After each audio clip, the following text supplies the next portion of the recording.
Alhamdulillahirabbil alamin wassalatu wassalamu ala asyrofil anbiya'i wal mursalin wa ala alihi wa ashabihi ajmain. Sahabat-sahabat, welcome to Ali Circle.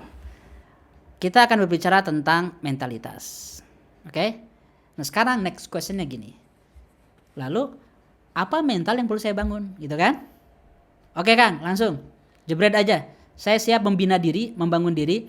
Bukan hanya menyelesaikan masalah anxiety saya, menyelesaikan masalah-masalah depresi saya, luka pengasuhan masa lalu, bukan hanya itu, tapi saya siap bukan menemukan diri sendiri. Ada orang-orang yang hidupnya hati-hati, hidupnya itu akan terus berulang-ulang, dia tidak membangun tapi mencari jati diri. Kalau dicari jati diri, ya udah segitu beres gitu, secepat mungkin aja mengenal diri, berkembang, membangun apa yang tidak ada, bukan menemukan diri sendiri. Nggak cukup itu maksud saya. Itu penting sebagai proses awal ya, mengenal diri sendiri, tapi nggak cukup. Apa sih mental setnya? Nah, coba rekap semua konsep tentang mentalitas diklasifikasi. Dalam metodologi disebutnya itu al-jam'u wat taufiq. Dikumpulkan lalu disinkronisasi taufik. Setelah itu at-tajawuz. Ini pernah kemarin kami ajarkan kan dalam stage 2. Konsep yang namanya isti'ab wat tajawuz. Diserap, kritisi, lalu kita melampaui teori-teori yang ada, kita berikan konsepsi teori-teori baru. Maka inilah yang saya lakukan selama beberapa tahun, lalu saya rekap lagi dalam 5 hari terakhir. Karena catatan saya banyak sekali, catatan saya tentang tema ini. Sejak SMA saya mengkaji tema ini, ISQ semuanya saya baca tahun 2002 dulu gitu. Tema ini. Saya rekap dan akhirnya alhamdulillah ada kesinambungan, ada juga koneksi, ada konektivitas dengan ilmu makin banyak, metodologi, internet. Nah, sekarang kita coba rekap sahabat-sahabat. Ini sebagian buku yang memang fenomenal, tidak semuanya. Sehingga kalau datanya makin banyak, ini makin utuh lagi konsepnya. Saya ngasih disclaimer, ini belum konsepsi final, tapi konsepsi sementara. Kita lihat. Kita membangun sebuah konsepsi untuk membangun kapasitas manusia yang disebut RKU Life Journey. Suatu hari saya jelaskan dengan utuh ini. Intinya untuk membangun RKU ini butuh mentalitas yang super kuat, bukan untuk orang-orang biasa. Maka ini butuh qalbun salim, nafsul mutmainnah. Kenapa? Karena cita-cita kita adalah membangun generasi leader. Kita punya cita-cita sobat-sobat, member EC harus hafal visi ini. Terbangunnya generasi leader, bukan 1-2 orang generasi leader, dengan mindset ya. Kalau pakai mindset masih pakai ke sini. Jadi kalau sekarang udah paham konsep sebentar gini, dengan mindset. Nah, ini mindset di sini. Dengan mindset dan kapasitas global. Untuk apa? Memimpin perubahan. Di bidang apa? Keislaman enggak? Di berbagai bidang kehidupan. Siapa usernya? Membangun Indonesia. Buat apa Indonesia? Biar kuat dan menginspirasi dunia. Kenapa melakukan semua itu? Sebagai kontribusi unggulan untuk bertemu pencipta. Jadi visi Ali Circle ini sahabat-sahabat. Nah, untuk visi ini kita butuh konsepsi yang lebih utuh tentang pengembangan manusia. Dalam ilmu tasawuf banyak sekali buku-buku, misalnya karangan Al-Muhasibi Ar-Ri'ayah, Risalah Kusyairiyah. Risalah Kusyairiyah itu menjadi bacaan wajib di pengajian-pengajian anak-anak SMP, SMA Mesir. Buku Risalah Kusyairiyah itu. Awarif Al-Ma'arif kala Suhrawardi. Ihya Ulumuddin, apalagi Ihya Ulumuddin itu menjadi kitab andalan dalam seluruh tema-tema akhlak. Buku Al-Hikam, karangan Ibnu Athaillah Sakandari. Buku Al-Hikam ini memang tidak mendalam kalau soal analisa jiwa, tapi sangat detail soal approach. Maka luar biasa sekali kalau misalnya konsep intervensi dalam psikologi, mau intervensi kognitif, mental, digabungkan dengan konsep sufi, konsep tasawufnya Ibnu Athaillah Sakandari. Wah, dahsyat. Konsep bagaimana muraqabah, muaqabah, musyaratah. Konsep-konsep itu, tahapan-tahapannya itu kalau dikombinasikan dalam bentuk pembinaan anak-anak muda dahsyat. Tapi saya tidak bicara itu sekarang karena itu terlalu luas dan konsepsi utuh yang suatu hari kita bahas, suatu hari ya. Ada tema-tema adab. Anda rekap buku-buku adab, ini yang paling populer. Adabul Mufrad karangan Imam Bukhari. Atau buku-buku hadis yang tebal-tebal, buku hadis itu selalu ada bab adab. Dalam buku Sahih Bukhari, Sahih Muslim, Abu Dawud, Sunan Tirmizi, itu ada bab adab. Semua yang dikatakan oleh Nabi Muhammad tentang yang berhubungan dengan mentalitas ada di situ tuh. Termasuk adab berpakaian, adab minum, adab tidur. Contoh sederhana. Kenapa dalam tidur kita dikatakan bahwa kalau ada perempuan, sebetulnya kalau ngomong perempuan sama laki-laki juga ini, jangan dieksploitasi hadisnya ya. Kalau laki-laki tidur, kalau perempuan tidur dan suaminya itu tidak ridho, dia dilaknat sampai subuh, ya nggak? Hati-hati ini jangan tuh, makanya Umi kamu harus bikin saya ridho dulu, ayo sini gitu. Sebaliknya juga sama, apa namanya perempuan tidur laki-laki santai-santai aja dilaknat sampai sampai sampai sampai pagi. Coba pelajari apa penjelasan psikologi kontemporer tentang fenomena ini. Ternyata kedongkolan, kemarahan atau disebutnya itu al-ghadab, al-ghadab dalam bahasa Arabnya, itu ketika ditimbun di waktu tidur berjam-jam. Oh, lihat. Riset-riset jurnalnya sudah masif tentang itu, tentang grudge, tentang dendam. Dendam yang ditimbul. Luka-luka bertahun-tahun. Kalau Anda setiap malam kayak gitu, apa yang terjadi dalam beberapa tahun? Kerusakan rumah tangga kan? Meledak. Nah yang kayak gitu, kita itu hanya menjelaskan gini ketika mempelajari hadis-hadis yang kalimatnya sederhana, tapi maknanya dalam. Oh, Rasul menyuruh kita agar kita nggak berantem sebelum tidur. Padahal dampak psikologi itu dalam sekali. Cuman kita tidak membahasnya dengan cara psikologi kontemporer.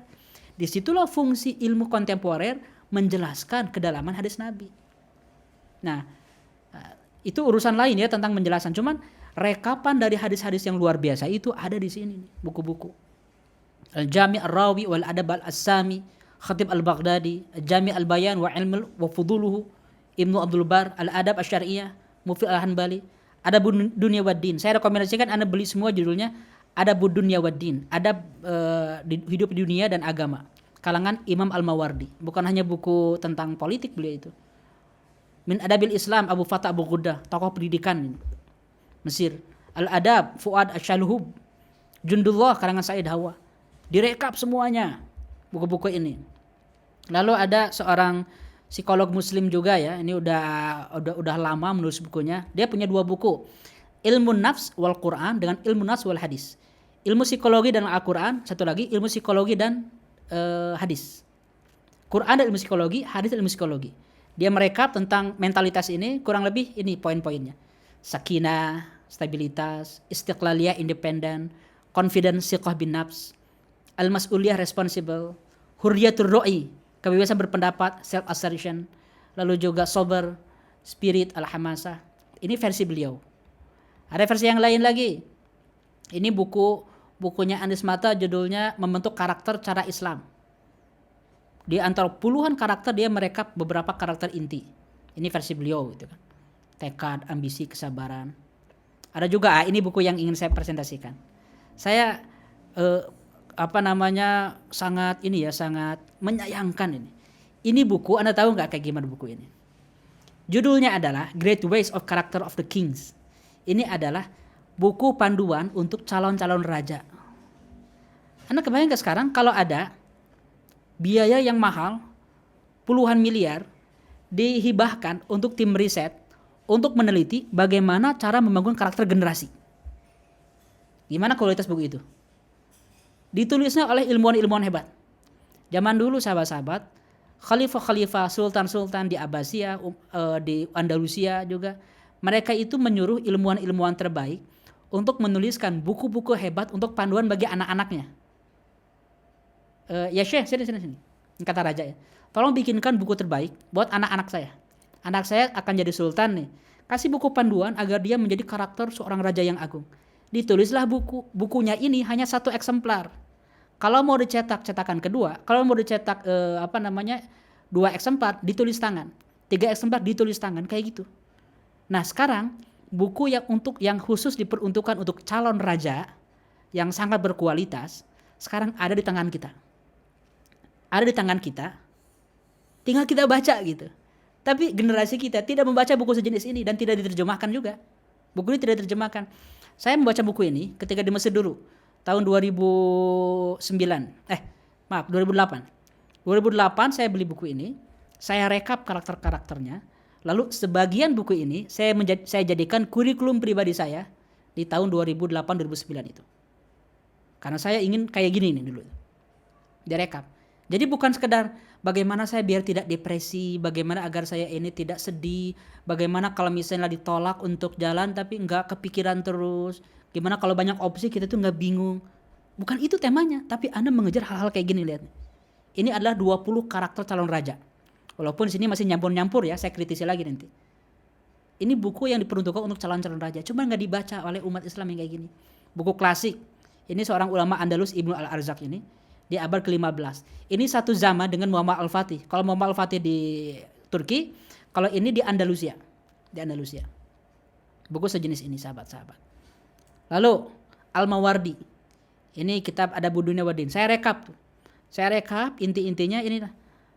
Albir, humility, tawadhu, husnul khuluq, al-haya, rasa malu. Sabar selalu ada, ya lihat ya. Kesabaran selalu ada berulang-ulang. Optimis, al-murunah, al-muru'ah, knighthood. Akhirnya setelah saya rekap, dan ini rekapannya akan berkembang terus. Sifatnya ijtihadi. Ijtihad itu artinya tawaran konsepsi, tapi tidak ngarang. Tawaran konsepsinya itu bukan dari lagi ngelamun gitu kan. Iseng bikin materi ecek. Kira-kira apa ya? Enggak kayak gitu. Hasil riset lama, akhirnya kita klasifikasi sahabat-sahabat ada 7 mentalitas utama yang perlu dibangun bagi Elite Circle. Nah, ini versi kita. Mental set Elite Circle yang perlu dibangun. Nanti banyak sekali mentalitas yang kita butuhkan bercabang dari sini. Yang pertama, integritas. Nanti cabangnya banyak. Lalu yang kedua, athiqah bin nafs, confidence. Nah, mengenal diri itu di sini. Mengenal diri agar Anda punya kendali itu di sini. Ambisi, ini berbeda. Ambisi itu kadang-kadang bukan diri Anda yang sekarang. Jangan sampai ada orang mendiskon RKU. Kenapa? Saya makanya nggak mampu. Memang RKU itu adalah bidang yang kita tidak mampu.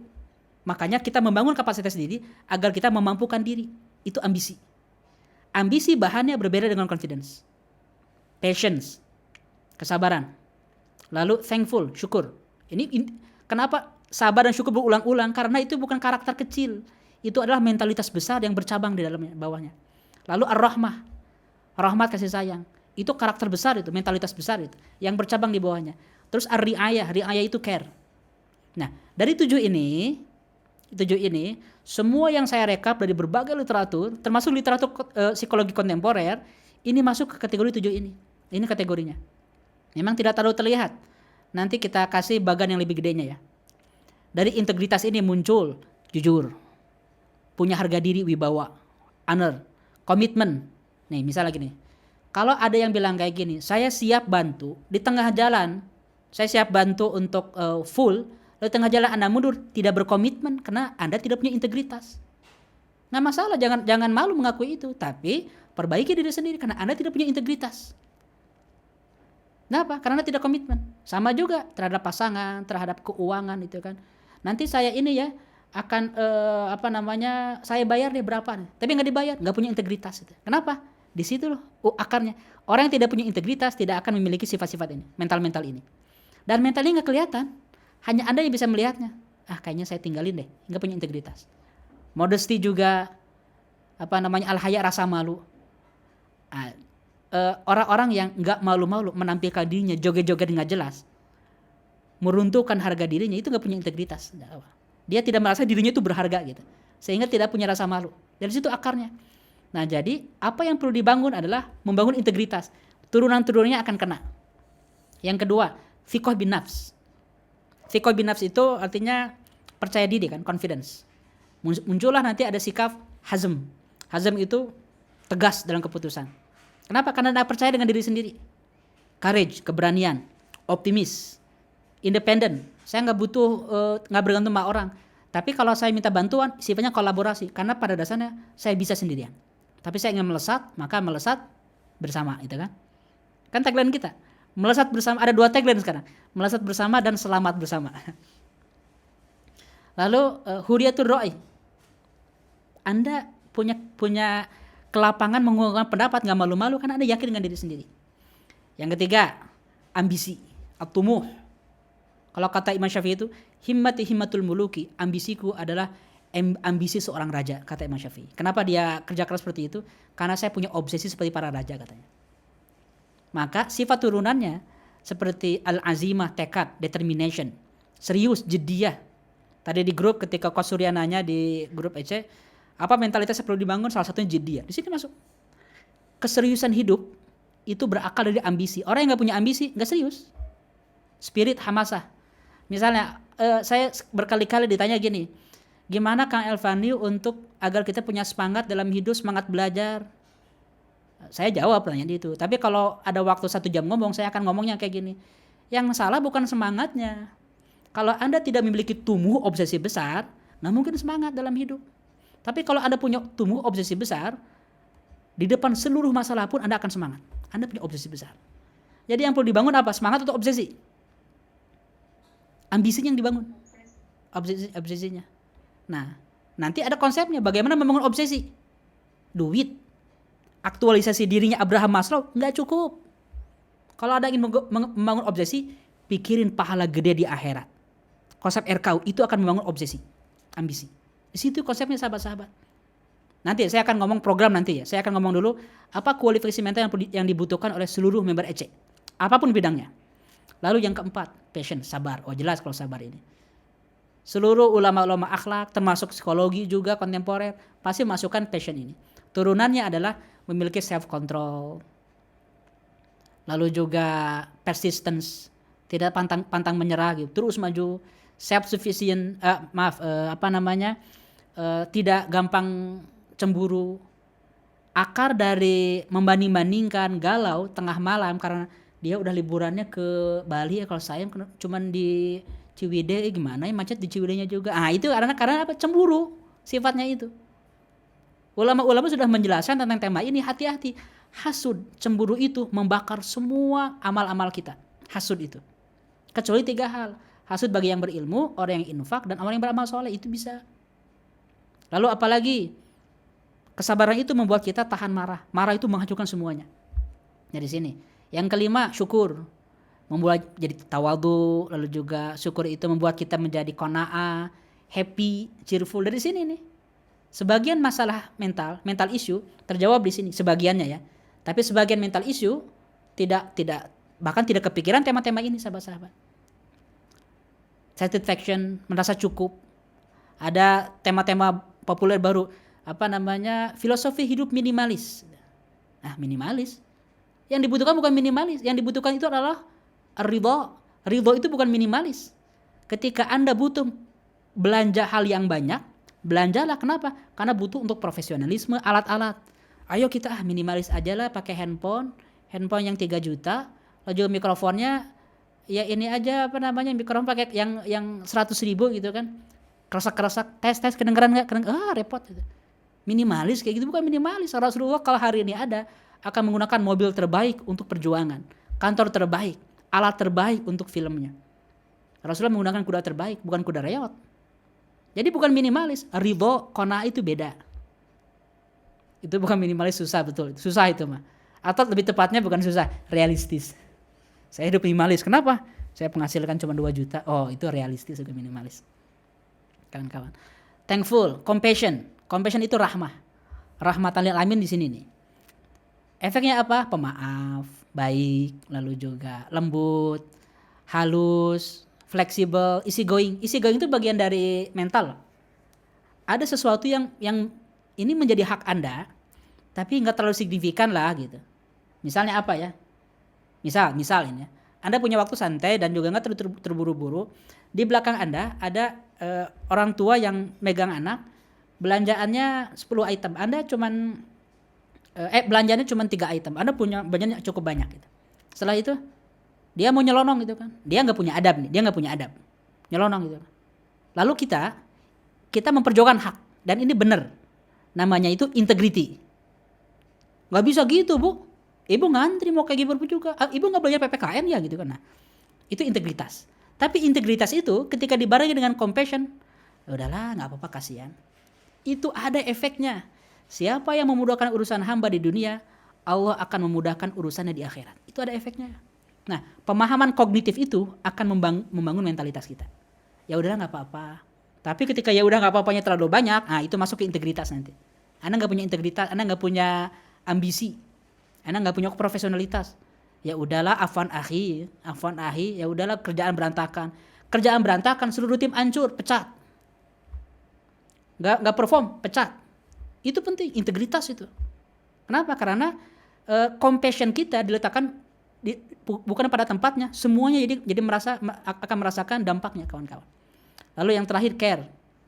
Care itu peduli ya, dari mulai ithar, mementingkan orang lain. Nah, ini udah mulai ke orang lain, compassion care ini. Mentalitas yang sifatnya itu berefek bagi orang. Empati, lalu juga bertanggung jawab, mas'uliyah. Salamatus sadar ini lapang dada, ya udah saya maafkan. Bukan memaafkan saja tapi ridho hati dia. Lalu juga dermawan. Ini dari mental ini semua, sahabat-sahabat. Nah, inilah mental-mental yang perlu dibangun oleh seorang elite circle. Kenapa? Akan saya jelaskan. Cara membangunnya, cara membangun mentalitas itu nanti. Tapi saya hanya akan menjelaskan kenapa mentalitas seperti ini dibutuhkan. Pertama, karena siapapun Anda, member EC apalagi, yang mengejar RKU, atau jangan RKU deh, Anda mengejar target apapun, itu tidak gratis, tidak mudah. Ada konsekuensi beratnya. Paling sederhana, Anda mengejar RKU, mengejar cita-cita gede, tapi nggak punya bakat, nggak punya talenta, boleh. Tapi konsekuensinya berat. Kenapa? Karena Anda akan mengerjakan sesuatu yang memang tidak Anda minati dan Anda tidak ahli di situ. Anda harus siap kerja keras, belajar lebih banyak. Itu nggak bisa dengan mentalitas, apa Coach Surya istilahnya? Harus dengar kalimatnya langsung. Yang mana? Mentalitas yang kayak gitu, yang ya udah. Mental tempe. Nah itu, yang ini, yang berirama. Mental tempe. Nah itu, mental tempe kayak gitu. Mental tempe itu adalah mentalitas yang tidak memiliki tumbuh, tidak memiliki persistence, mudah menyerah. Dari situ tuh, sobat-sobat. Nah, kalau Anda, saya itu kenapa mengarahkan sobat-sobat untuk merancang RKU di bidang yang paling Anda kuasai dan Anda minati, untuk meminimalisir harga dari mentalitas yang perlu Anda bayar. Meminimalisir. Kenapa? Karena gini, kalau Anda misalnya contoh sederhana ya, saya nggak merasa capek kayak gini. Saya mau ngomong 2 jam, 3 jam saya nggak merasa capek. Saya enjoy di sini. Tapi kalau saya disuruh diam di konser yang rame, ini untuk observasi generasi milenial dan generasi Z, gimana sih karakter mereka. Saya mengobservasi dengan etnografi, saya duduk gitu kan, konser. Itu mentalitas saya harus benar-benar diuji itu. Kenapa? Ya nggak suka yang kayak gitu. Bagi saya menikmati. Anda semua nggak tahu menikmati nggak momen ini. Saya nggak mau jalan-jalan ke tempat macet kayak gitu, lihat kembang api, nggak penting. Saya menikmati momen ini. Kalau Anda tidak menikmati, Anda punya effort lebih tuh mentalnya di sini, gitu ya, kawan-kawan. Nah, jadi ketika Anda menjalani sebuah bidang yang Anda minat, bakat, disitulah Anda akan effortnya lebih ringan. Kenapa? Karena Anda menikmati. Tapi kalau Anda tidak punya bakat, minat, konsekuensinya Anda butuh mental lebih kuat.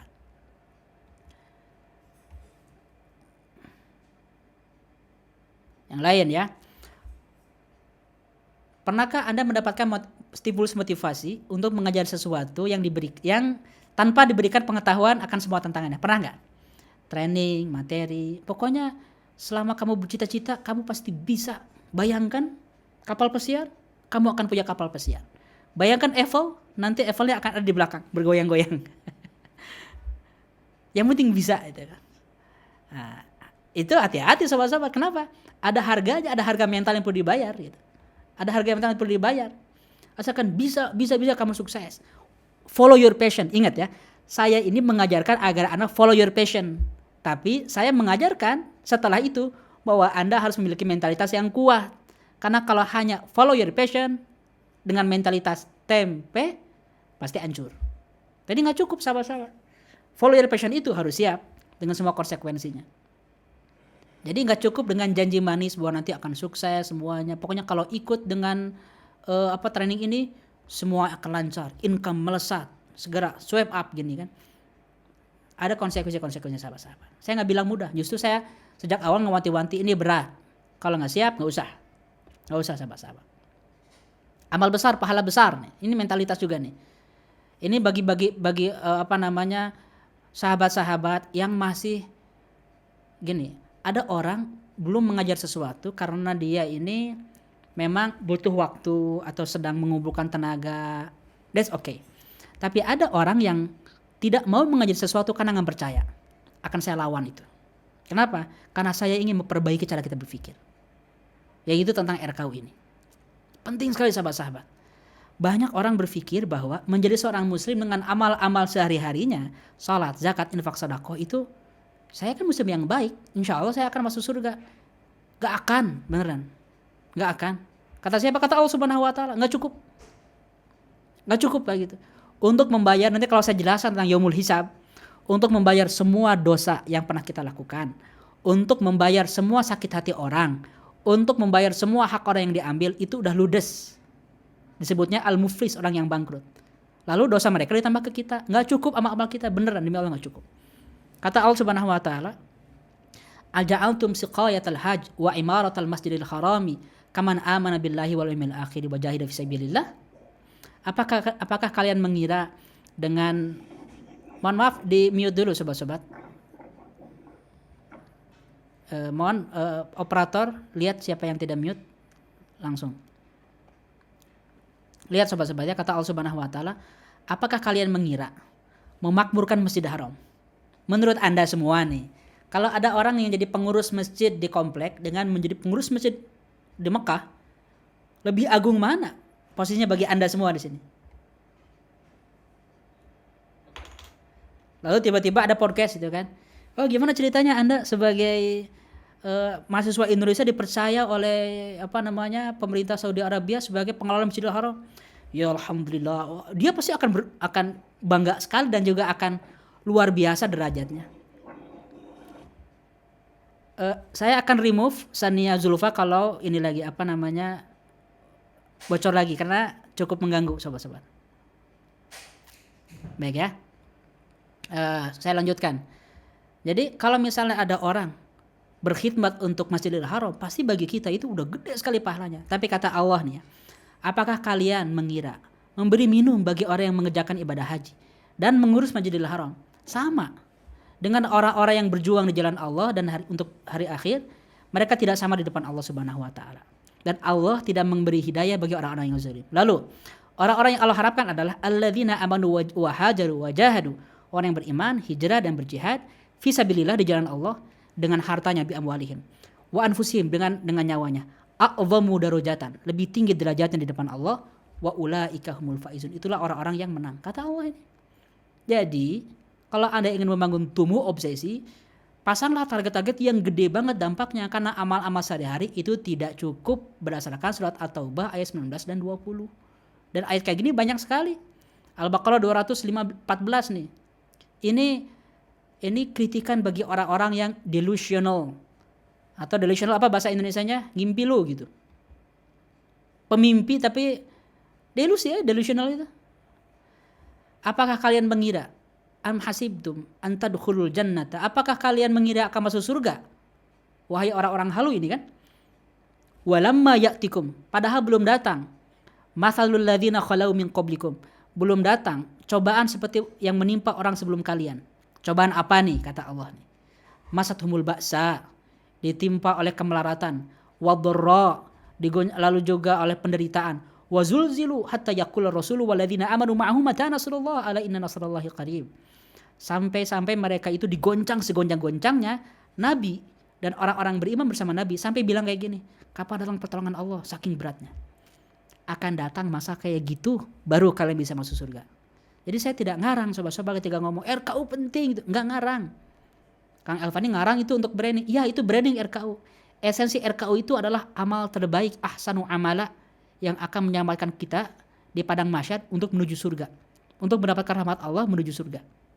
Kata siapa? Kata Al-Baqarah ayat 214. Jadi boleh Anda sedang merumuskan RKU, butuh proses, memasang target tinggi itu butuh waktu, Anda sedang mengenal diri dulu, boleh, tapi jangan sampai Anda meyakini bahwa saya bisa selamat di surga, bisa selamat menuju surga hanya dengan amal-amal saya sekarang.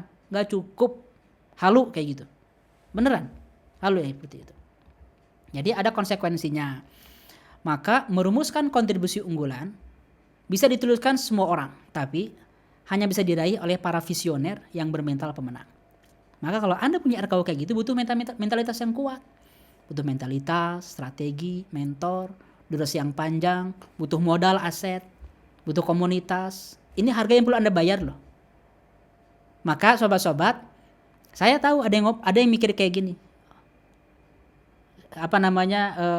dari obrolan, aduh kok rumit sekali ya untuk mengejar RKU tuh harus bikin life planning kayak gitu. Ya memang rumit. Memang rumit. Kalau memang nggak rumit ya nggak usah bikin RKU. RKB atau RKAU, rencana kontribusi agak unggulan gitu. Memang rumit kalau misalnya ingin mengejar RKU. Butuh strategi. Kenapa saya harus belajar ke sini ke sana? Ya butuh mentor. Kenapa belajarnya nggak cukup cuma 10 sesi, 20 sesi?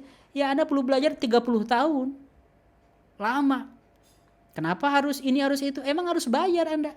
Beli buku, Anda harus pergi ke luar negeri. Anda harus ikut training public speaking, Anda harus ikut training metodologi, Anda perlu ikut training bahasa Inggris, Anda perlu kuliah ke Mesir, Anda perlu kuliah ke Australia, Anda perlu misalnya membayar seminar hipnoterapi, belajar juga bisnis marketing. Anda bayar ilmu-ilmu itu sobat-sobat. Bayar. Untuk kuliah di Inggris itu 300 juta per tahun itu, bayar itu. Itu pengorbanannya. Kenapa saya perlu kayak gini? Kenapa nggak sendirian aja? Nggak bisa, Anda harus bareng-bareng. Nah itu pajak. Pajaknya kalau Anda mengajar sesuatu yang besar, sobat-sobat. Mentalitas itu. Kalau nggak punya mental kayak gini, nggak usah. Dengan target-target besar. Maka sahabat-sahabat, nasihat Imam Syafi'i adalah, akhi, wahai saudaraku, Anda tidak akan mendapatkan ilmu illa bisittatin, kecuali dengan 6 hal. Sa'unbika an tafsiliha bibayani, saya akan menjelaskan detailnya. Dzakaun, kecerdasan. Hirsun, semangat. Wajtihadun, usaha. Bulghutun, dan juga usaha panjang ya. Suhbatu ustadin, bersama dengan mentor-mentor. Watulu zamanin, dan juga waktu yang lama, kata Imam Syafi'i. Sehingga sahabat-sahabat, mulai sekarang Anda perlu membayar harga effort itu. Nah, karena harganya mahal untuk mengejar cita tertinggi itu, makanya kalau bahasa Inggrisnya tong lobating kahayang. Jangan terlalu banyak keinginan, jangan terlalu semuanya ingin digarap. Itu disebutnya ilusi keberdayaan. Bener? Sama semuanya juga punya punya perasaan gitu kok. Yang gini doang mah bisa, saya juga kayaknya saya garap deh. Ini kalau saya melakukan lebih bagus. Kalau saya kerjakan pasti beres. Anda merasa berdaya di semua bidang, semuanya digarap, gagal. Harganya mahal. Setiap bidang yang ingin Anda kejar dengan optimal itu harganya mahal. Maka kita pilih satu bidang to expand, untuk meluaskan, bukan untuk justru mempersempit. Yang lain-lain gak kita garap. Saya bisa pendidikan, saya bisa politik juga, saya bisa jadi dokter juga. Ya Anda mau jadi yang mana? Pilih satu. Nah, inilah pilihan manusia dewasa. Ini butuh mentalitas sahabat-sahabat. Choose to expand. Yang lain misalnya, memilih fokus membutuhkan kematangan pribadi. Karena ia berarti memilih fokus itu menolak semua hal yang baik tapi tidak relevan. Bagus tapi gak relevan, tolak. Itu butuh mental tuh.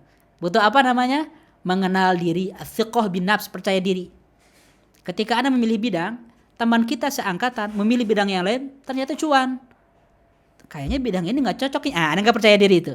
Berarti ada mentalitas yang bolong gitu. Nggak percaya diri itu namanya. Lalu rayuan orang-orang tersayang ini agak panjang, saya skip aja ya. Di jalan menuju perjuangan kita, sifatnya rayuan ya, bukan ini. Ayolah, kamu ini harusnya jadi ini, jadi itu. Mungkin harapan kecil mama, papa, atau mungkin mama, papa ingin sesuatu yang terbaik tapi terbatas dengan wawasan, menganggap itu yang terbaik. Atau mungkin berpikir lebih parah lagi. Yang paling penting kamu kaya, udah duit, gajinya berapa? Kalau nggak bagus gajinya nggak usah digarap. Ini adalah tantangan dari orang tua. Harus siap tuh bagaimana menjelaskan dengan sopan, dengan lembah lembut. Ini ada cerita, ini saya jelaskan dalam training RKU, cuman kepanjangan jadi banyak saya lewatnya. Tentang Mozart. Mozart pernah mengalami satu momentum di persimpangan jalan ketika dia harus mengikuti bapaknya menjadi seorang ahli piano terbaik, karena usia 5 tahun dia sudah menjadi pemain piano profesional, dan dia mengumpulkan bapaknya itu tamu-tamu untuk main piano, melihat penampilan piano dia, dapat uang bapaknya kaya, Leopold ini. Tapi ketika dia remaja ternyata dia makin sadar bahwa saya itu punya kemampuan bukan hanya main piano, saya adalah seorang komposer. Bukan saya tidak bisa, saya bisa ngelakuin yang lain, tapi saya memilih untuk menjadi seorang komposer. Akhirnya dia harus memutuskan tuh, ikut bapaknya atau jangan jalan sendiri. Dia milih jalan sendiri. Tapi dia hubungan dengan bapaknya rusak. Kita nggak boleh kayak gini ya. Maksudnya tetap jaga hubungan baik, tapi Anda harus memutuskan. Siapa lagi nih yang mungkin akan menjadi halangan? Suami. Ya enggak? Pintu surga itu di tangan saya gitu kan. Ayo khidmat ke suami, beres semuanya. Gitu. Perempuan hanya pelengkap, perempuan nggak boleh di luar.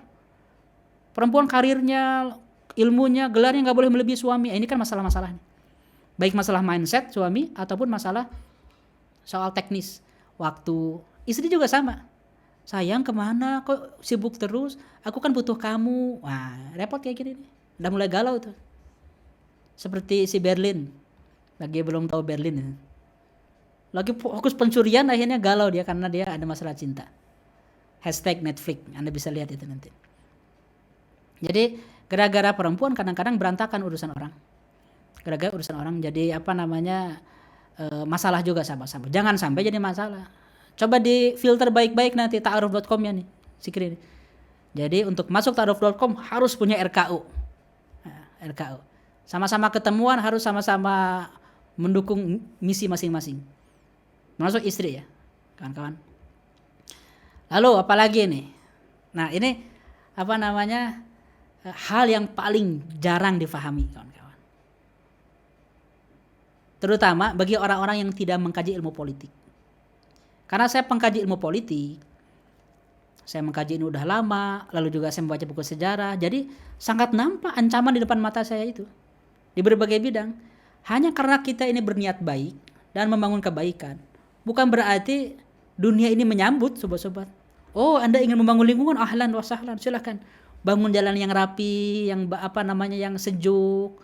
Ada musuhnya, minimal musuhnya adalah tukang AC. Penjualan AC berkurang gara-gara kota kita sejuk. Wah, ini harus digagalkan itu. Lalu Anda membangun kota yang eco-friendly, sepeda di mana-mana, transportasi umum itu lancar, terkoneksi, on time, kemacetan nggak ada.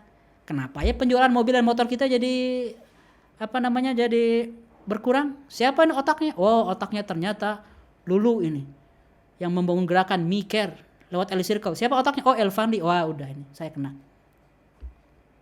Jadi kadang-kadang sobat-sobat ada hal-hal yang altruistik kita bangun, tapi ada orang yang dirugikan. Itulah politik, sobat-sobat. Bukan hanya politik praktis. Orang-orang yang dirugikan inilah yang akan menjadi penentang rival Anda. Itu perlu difahami. As-sira' bainal haqqi wal batil, pertarungan antara kebenaran dan kebatilan akan selalu ada. Walaupun Anda tidak bawa agama Islam, Anda membawa proyek yang murni edukasi. Murni edukasi. Saya pernah cerita ada nggak di sini Farul Rozi? Tidak ada ya. Ini sobat kita hebat. Membangun posi Pekan Olimpiade Sains Indonesia. Pesertanya ratusan ribu se-Indonesia. Kalau dia berhasil dalam beberapa tahun ke depan visinya, maka generasi kita insya Allah, ini member EC kebanggaan kita Bang Farul Razi ini, brand ambassador Elit Circle. Kalau beliau berhasil, maka generasi muda kita terangkat kompetisi sainsnya. Ilmunya hebat, pintar-pintar. Siapa coba musuhnya? Ayo siapa musuhnya? Kemendikbud. Kok Kemendikbud? Kemendikbud memang tujuannya mencerdaskan. Hati-hati antum ya. Ini Elit Circle ini tidak melawan institusi manapun ya. Kemendikbud ini kita butuhkan sahabat-sahabat justru paternya. Yang jadi musuhnya gini nih. Ini ada politisi di sebuah tempat. Kenapa ya sekarang warga setempat ini nggak bisa kita manipulasi? Kenapa ya kelicikan pemilu saya sekarang banyak yang mengkritisi? Kenapa saya korupsi saya gampang ketahuan sekarang? Bukan oleh KPK tapi oleh anak-anak muda. Kenapa ya sekarang ya pembangunan kota yang jelek ini banyak orang yang resisten dan juga mengkritisi? Banyak pihak yang dirugikan oleh generasi yang pintar. Maka pihak yang dirugikan itulah yang akan melawan Anda. Oknum yang buruk nggak bener nih. Oke? Kita Elit Circle ini aman-aman saja dengan semua institusi. Jangan ini ya, jangan curcol. Kalau kawan-kawan punya dendam, jangan curcol di sini. Itu ya. Yang lain. Nah, makanya sahabat-sahabat, pola ini nanti akan kita buka training insyaallah. Kemungkinan bulan Februari, namanya Life Strategy Training. Itu tentang bagaimana menurunkan RKU menjadi program jangka panjang sekali, jangka menengah ya, jangka pendek, bagaimana proses pemilihan mentor, bagaimana membangun semua kapasitas diri, bagaimana membuat porsi pembelajaran, seluruh life strategi, termasuk juga mapping bagaimana yang menjadi partner kita, komunitas yang terbaik. Jadi siapapun yang sudah punya visi hidup atau RKU bisa ikut training ini. Nah, Anda harus tahu life strategy ini. Bagaimana setiap tahapan pembangunan mental di usia 15 tahun pertama. Kalau ini bolong, kita nggak terbangun mentalnya. Bagaimana mengkompensasinya di usia 20 tahun, 30 tahun. Apa yang perlu kita siapkan untuk menghadapi tantangan di usia 35 tahun, 40 tahun. Apa saja risiko yang paling mengancam kita di usia 40 tahun, 50 tahun, 60 tahun. Harus memiliki life strategy agar hidup Anda memang penuh dengan kendali. Memang Allah mengizinkan semuanya, tapi kita merencanakan. Itu namanya ikhtiar. Ikhtiar itu Anda memegang kendali atas keseluruhan yang Anda inginkan. Hasilnya terserah Allah Subhanahu wa taala. Itu ikhtiar namanya. Bukan terserah Allah, saya enggak punya ini. Hidup mengalir bagaikan air. Iya, air itu mengalir dari tempat tinggi ke tempat rendah sampai ke selokan. Gitu kawan-kawan ya. Jadi setiap mimpi besar terpapar risiko dan konsekuensi di setiap periode kehidupan. Yang harus disadari jauh-jauh hari untuk dihadapi dengan sepenuh kesiapan diri. Nah, gitu ya. Sengaja dibuat yang bersastra biar enak diucapkan. Sekarang terakhir nih, fondasi amal kita apa? 1. RKU atau menuju cita-cita besar kita ini butuh mentalitas ikhlas, sahabat-sahabat. Butuh butuh integritas dengan diri sendiri. Saya membangun sesuatu, memperjuangkan sesuatu karena saya ingin lapor di depan Allah, bukan dapat award, penghargaan, follower, atau sekedar dapat untung materi finansial. 1. RKU jangan keikhlasan. Dan menuju RKU ini jalannya sangat panjang, sendirian. Anda mencapai keagungan sendirian. Dalam prosesnya bisa kolaborasi untuk mempercepat, tapi hakikatnya Anda sendirian. Masterpiece itu sendirian, sahabat-sahabat. Jadi jangan lagi ada yang mengeluh kayak gini. Kenapa ya semakin saya memperjuangkan apa yang saya yakini kok semakin sedikit yang yang bisa saya ajak kolaborasi, dan juga semakin orang itu nggak mengerti visi saya. Memang seperti itu. Semakin Anda mengejar sesuatu yang tinggi, akan semakin benar-benar sendiri Anda itu. Itulah yang namanya penyiapan mental, memahami secara kognitif agar mental Anda kuat. Yakin. Itu namanya athiqah bin nafs. Percaya diri. Yang lain. Contoh ini ya. Leonardo da Vinci, salah satu tokoh yang paling saya kagumi. Sejak kecil dia selalu dibully oleh lingkungan sekitarnya karena dia disebutnya bastard. Bastard itu anak haram ibaratnya. Bapaknya pejabat, notaris di Florence, tapi dia berhubunganlah dengan perempuan di luar sana, melahirkan Leonardo da Vinci. Jadi bukan dari istrinya ya. Makanya disebutnya anak haram, bastard. Sehingga dia tidak mendapatkan privilege seorang bangsawan. Sering dinyindir terus. Ketika dia belajar di Florence bersama Verrocchio, gurunya itu, dia ini juga tidak nyaman di depan kerumunan. Akhirnya dia sering menyendiri dan mempelajari berbagai hal. Dia mengobservasi burung berjam-jam, berhari-hari, berminggu-minggu, mempelajari sayapnya, digambar, dianalisa, lalu dia beli beberapa burung dari jarak jauh, burungnya dikencarkan, bekencarkan bahasa Indonesia itu? Lupa lagi tuh saya. Pokoknya dikencarkan pokoknya. Burungnya itu disuruh keluar dari sanggarnya, burungnya terbang, dibebaskan betul. Burungnya dibebaskan, lalu berterbangan ke arah dia dan dia gambar si burungnya itu, sehingga ketika dia menggambar lukisan malaikat, sayapnya itu sangat artistik dan sangat akurat seperti sayap burung. Yang lain nggak kayak gitu. Nah, mentalitas ini perlu dibangun di sobat-sobat semua. Jangan Anda ingin menyampaikan materi tapi materinya copy dari orang atau nanya ke ChatGPT. Jangan sampai Anda ingin bikin sebuah karya aplikasi tapi bikinin orang, comot sini sana plagiat. Jangan sampai Anda ingin bikin sebuah buku tapi data-datanya itu copy paste semuanya, dirangkai, coba diparaphrase nyuruh orang lain. Jangan sampai Anda ingin bikin sebuah komunitas tapi setelah itu Anda hire orang-orang untuk bikinnya bagi Anda. Anda nggak punya gagasan apa-apa. Ada effort di situ, kesendirian. Harus siap, sobat-sobat ya. Yang lain, nah sekarang, apakah RKU ini jalannya kayak gini menuju cita-cita kita? Hah? Apakah seperti ini rutenya? Tidak. Udah pasti tidak, karena saya nanyanya kayak gitu, pasti nanyanya jebakan, pasti tidak ini mah. Nah, nggak kayak gini jawab rutenya. Nih rutenya lihat ya. Nah, rute. Jadi suatu hari Anda akan mengalami namanya kegagalan. Pasti ini mah. Karena saya udah punya bakat, passion, ya pasti gagal. Semua orang. Tapi kalau Anda paham konsepnya secara kognitif, akal nih. Akal Anda tahu informasinya bahwa jalan saya itu kayak gini. Maka ketika Anda sedang di episode gagal, oh sekarang saya lagi di episode gagal. Persistence di situ muncul tuh. At-tumu atau as-sabr. Karena step berikutnya kalau saya melanjutkan, step berikutnya adalah saya naik lagi. Itu kurva kegagalan. Mental itu perlu siapkan. Dan ini sahabat-sahabat yang dialami oleh sahabat Rasulullah dulu. Ketika kalah perang Uhud, ini hadisnya, dalilnya ya, Qur'annya. Kalau kalian mendapatkan luka, mereka pun dapat luka.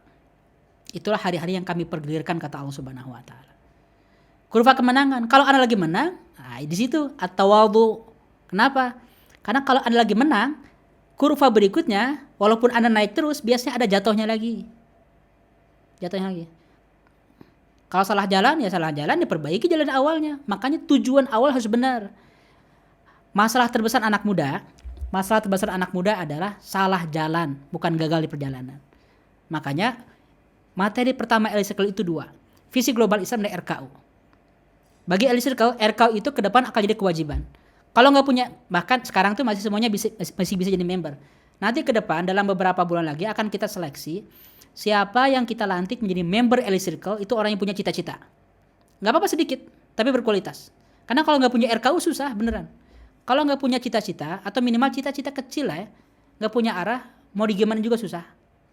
Dia akan pelin-pelan kemana-mana. Tapi kalau Anda sudah punya arah di perjalanannya dan sukses, yakin ke depan itu pasti akan ada gagalnya. Disinilah pentingnya tawadhu. Dari mana konsep tawadhu itu berakar? Dari kesadaran sahabat-sahabat bahwa apa yang kita perjuangkan itu kecil dibanding muka bumi, tokoh-tokoh hebat, ada 70.000 orang yang dijamin surga tanpa hisab dengan syafaat Rasulullah. Mungkin kalau para sahabat udah jelas ya, Abu Bakar, Umar, Utsman, Ali.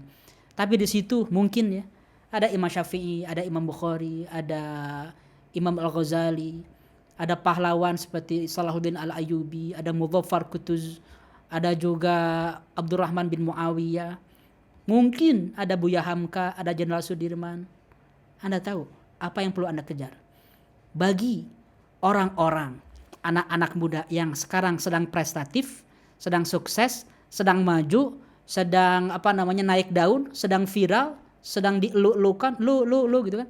Sedang diapresiasi di mana-mana. Ketahuilah satu hal. Capaian-capaian Anda, capaian-capaian mereka itu masih cetek sekali. Kenapa?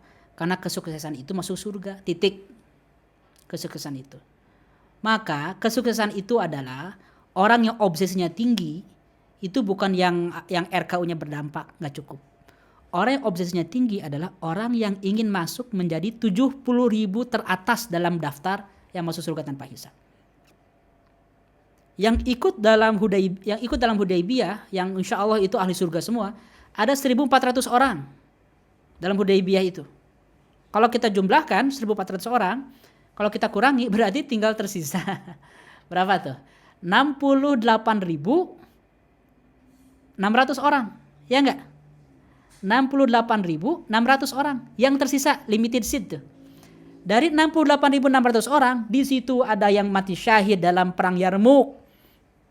Di situ ada yang berjuang membebaskan Palestina dalam perang Qadisiyah. Di situ ada ulama-ulama, jangan lupa yang kita kutip terus, Ibnu Sina, Ibnu Haytham, Ibnu Rushd, Al-Ghazali, Ibnu Athaillah As-Sakandari, termasuk ulama-ulama kita. Perjuang kemerdekaan, jangan lupa bro, perjuang kemerdekaan. Lalu kita merasa aman dengan amal-amal kita, delusional, ngimpi, halu beneran. Jadi semua prestasi kita, kalau Anda merasa ini sudah sukses, hebat, lalu Anda berhenti dan nyaman di situ, halu udah gitu aja. Jangan bilang saya halu karena saya mengajak kawan-kawan mimpi gede. Yang halu adalah orang yang merasa prestasi segitu udah aman, itu halu. Karena ingin masuk surga. Kalau saya nggak halu, saya nggak ngerasa halu. Saya ngerasa lemah, punya banyak dosa, punya banyak kekurangan, makanya saya ingin mengejar target tertinggi dalam hidup karena tahu banyak dosa, usia pendek dan target tinggi. Tapi kalau orang merasa cukup aman dalam hidupnya, itulah orang yang halu, sobat-sobat. Bukan saya. Atau bukan Elite Circle. Gitu ya. Cara ngebantah orang-orang yang bilang Elite Circle gede-gede mikirnya itu kan halu. Jangan, kita nggak halu. Kita orang-orang yang realistis. Kita ingin mencapai surga, maka prestasi kita apapun itu kecil. Disitulah akal ketawaduan itu. merasa diri kecil sahabat-sahabat. Karya besar apapun dalam hidup tidak akan pernah cukup membuka pintu surga dan tidak cukup aman mengundang rahmat pencipta. Itu kawan-kawan ya. Nah sekarang konkretnya how alias kumaha atau kaifa. Comment faire bahasa Prancisnya. Harus gimana ini? Human capacity. Sahabat-sahabat 2024 fokuskan untuk membangun kapasitas. Kapasitas ini adalah fondasi karir dan kontribusi Anda. Jumlahnya lebih banyak porsi waktunya itu. Maka Anda semua jangan capek. Saya akan memberikan di Elite Circle ini satu ekosistem untuk Anda bertumbuh. Tidak ideal, banyak kekurangannya jelas. Tapi saya akan mengajak sobat-sobat yang hebat di Elite Circle ini untuk mengisi kapasitas kita semua. Ada global team dengan 9 tim dengan 77 orang yang akan mendampingi seluruh member EC berkembang melesat.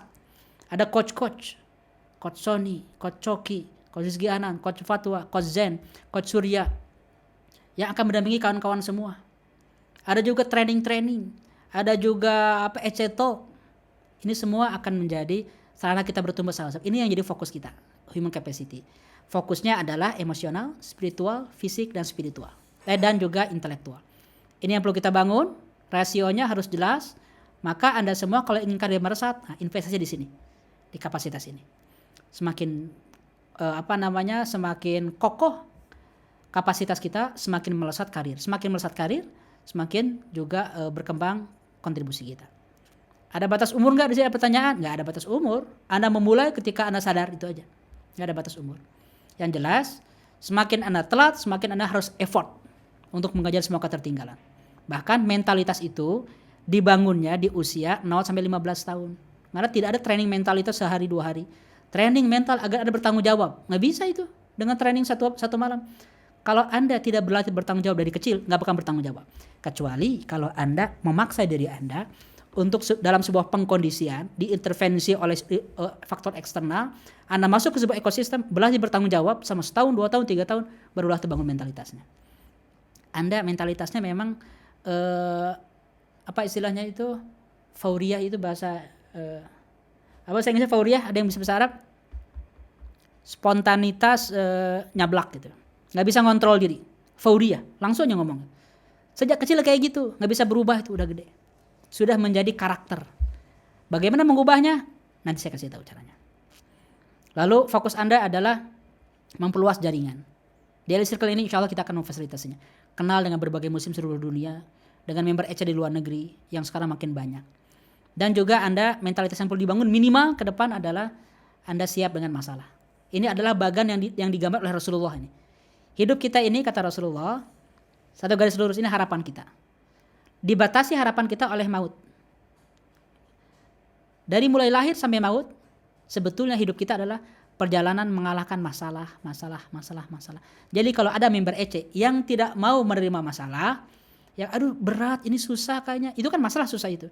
Kayaknya saya nggak ngerti, berarti nggak usah bermimpi keagungan, kemuliaan, kehebatan, karena itu esensi dari hidup. Perjalanan mengalahkan masalah. Ini gambar yang dibangun oleh Rasulullah lah ini. Maka sahabat-sahabat, kalau kata Arnold Toynbee, peradaban besar itu lahir ketika mereka sukses menghadapi tantangan-tantangan. Mulai sekarang, mulailah bersahabat dengan tantangan. Jangan banyak mengeluh. Mulai bersahabat dengan tantangan.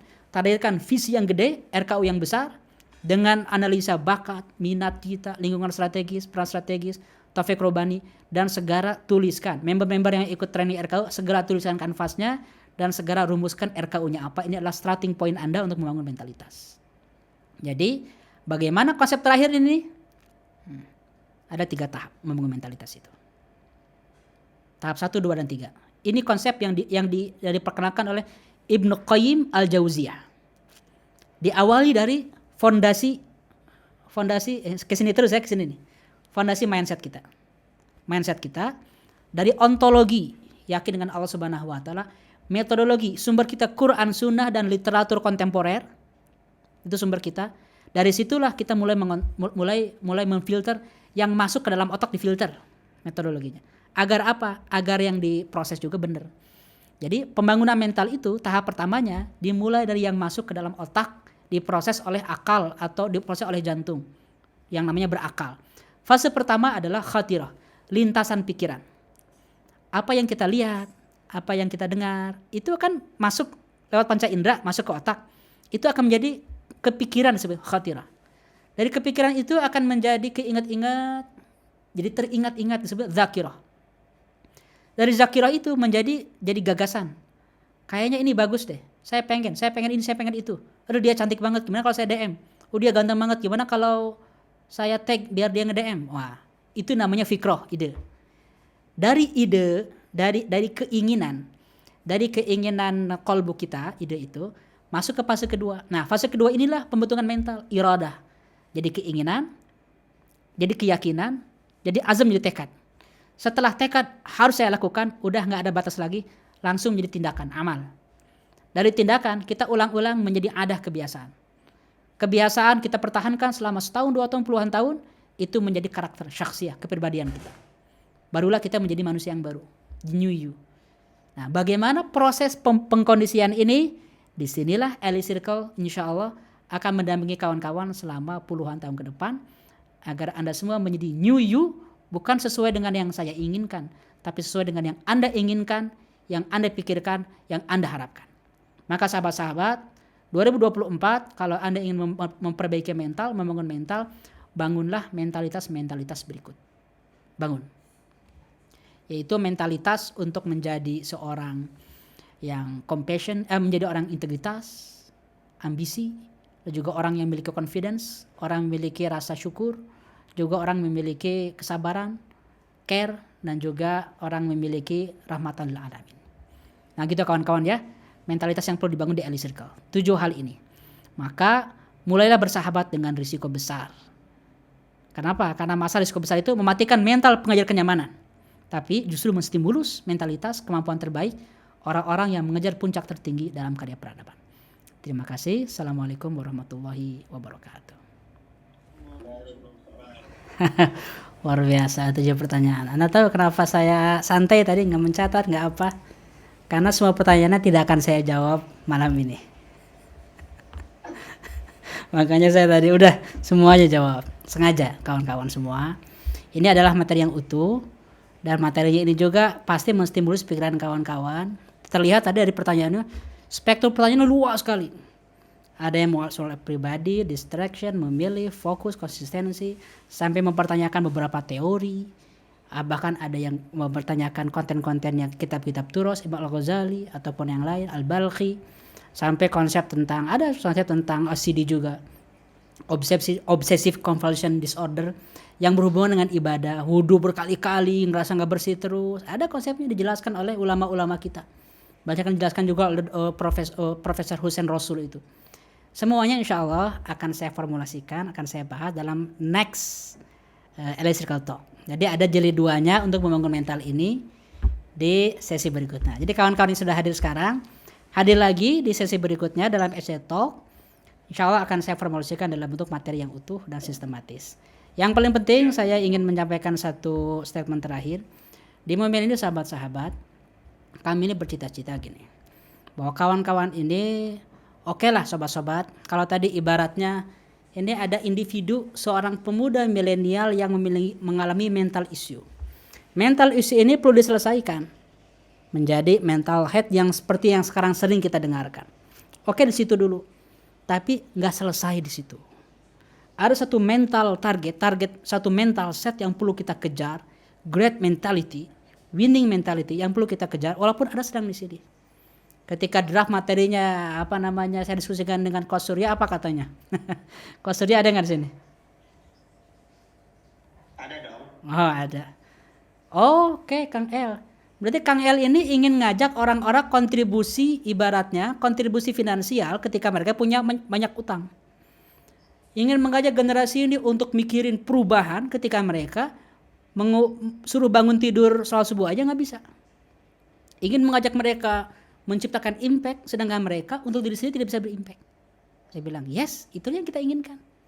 Itulah yang terjadi ketika orang-orang baru parkir kambing, habis dari padang pasir mengembala kambing, masuk ke majelis Rasulullah membicarakan Roma, membicarakan Persia, membicarakan perubahan dunia. Setelah ngaji dengan Nabi Muhammad, apakah mereka tiba-tiba menjadi penguasa dunia? Apakah mereka tiba-tiba menjadi penakluk Romawi? Enggak. Mereka baru menaklukkan Romawi belasan tahun kemudian. Baru menaklukkan Romawi. Karir mereka tetap penggembala kambing, karir mereka tetap biasa-biasa saja, tapi mereka memiliki visi besar dan mengarah ke sana. Itulah yang kami inginkan. Jadi Anda semua struggling dengan berbagai kendala mental, termasuk saya semuanya, just face it. Kita hadapi semua masalah kita selesaikan kendala-kendala internal kita, mau sepele mau kayak gimana, tapi kita punya pandangan jauh ke depan, visi tinggi sesuai dengan keinginan Anda masing-masing, dan menuju ke sana butuh mental set. Nah, mental set inilah yang insya Allah akan kita bekali melalui berbagai program Elite Circle, baik training, EC Academy, diskusi, gathering, camping, dan yang lain-lain. Akan ada program-program untuk penterjemahan mentality building ini ke dalam untuk program-program yang bisa diikuti oleh semua member Elite Circle insya Allah. So, di akhir tahun 2023 ini, 31 Desember, saya ingin menutupnya dengan satu semangat bersama bahwa kita semua ditakdirkan untuk membawa perubahan Indonesia ini mempengaruhi umat manusia menjadi rahmatil alamin. Kita ditakdirkan untuk bertemu, disatukan hati-hati kita di forum Elite Circle dari berbagai geografi, berbagai background,